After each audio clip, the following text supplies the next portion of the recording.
Hari ini kita akan masuk materi tentang interaksi sosial. Kemarin kalian sudah belajar apa terakhir? Ada yang masih ingat pembelajaran terakhir tentang apa? Bencana alam. Terakhir setelah bencana alam kita belajar materi apa? Kegiatan ekonomi. Jadi sebelumnya kita sudah belajar tentang materi kegiatan ekonomi. Kita ulang dulu ya, ada 3 kegiatan ekonomi apa aja? Ada yang masih ingat? Oke, udah paham ya? Paham.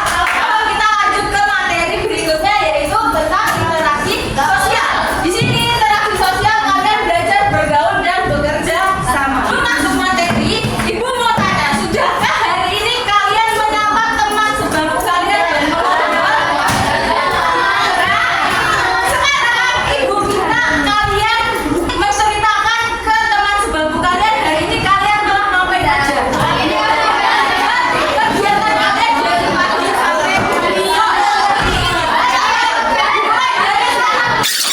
sekarang Ibu akan tunjuk 2 orang untuk mengetahui kalian cerita. Jadi ceritain aja apa aja sama temennya, ngobrol apa aja.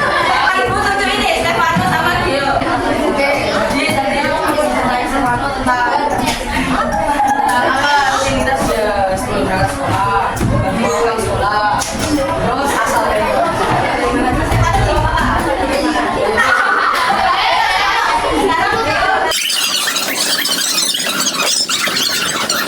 kegiatan yang kalian lakukan sama teman kalian itu dapat disebut dengan kegiatan interaksi. Jadi, apa itu kegiatan interaksi? Kegiatan interaksi sosial merupakan hubungan sosial yang dinamis, menyangkut hubungan antar individu ataupun kelompok dan menyebabkan individu atau kelompok saling mempengaruhi. Interaksi sosial itu adalah percakapan, bisa dibilang percakapan atau komunikasi antara 2 orang atau lebih. Itu kalian berinteraksi itu bisa terjadi jika memenuhi 2 syarat. Ada yang tahu syaratnya apa aja? Dua, saling komunikasi, betul. Jadi sebenarnya syarat terjadinya interaksi sosial adalah yang pertama adanya kontak sosial, yang kedua adanya komunikasi. Apa itu kontak sosial? Jadi kontak sosial itu dapat terjadi secara langsung ataupun tidak langsung. Misal kalian punya nggak teman virtual gitu kayak teman kenalan gitu. Nah itu bisa disebut kontak sosial. Kalian saling berinteraksi, kalian saling chatting walaupun kalian belum pernah ketemu.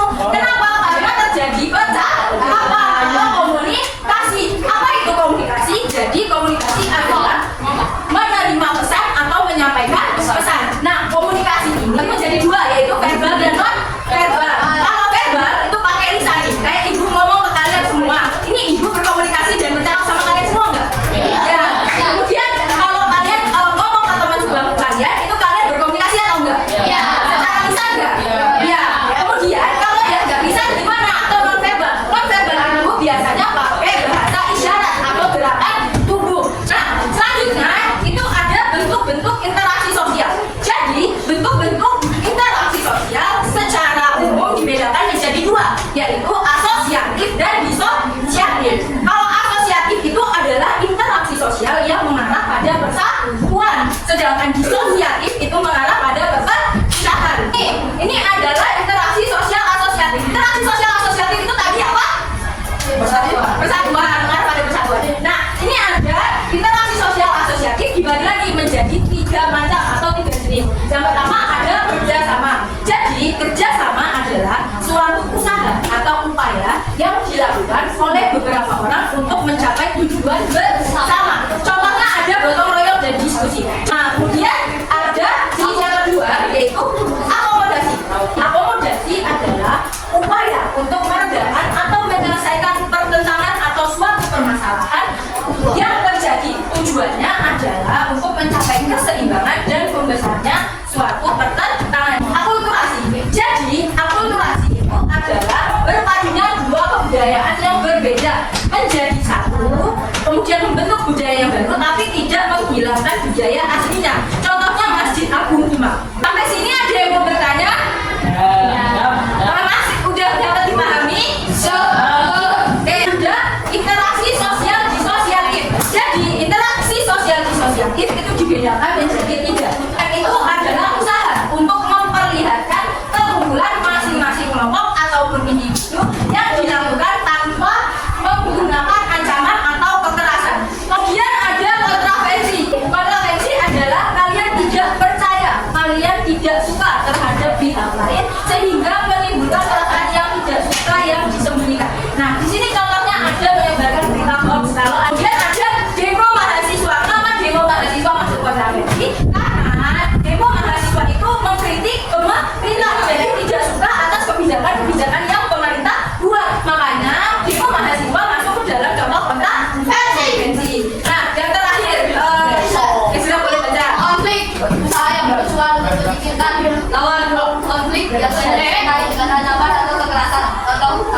Apa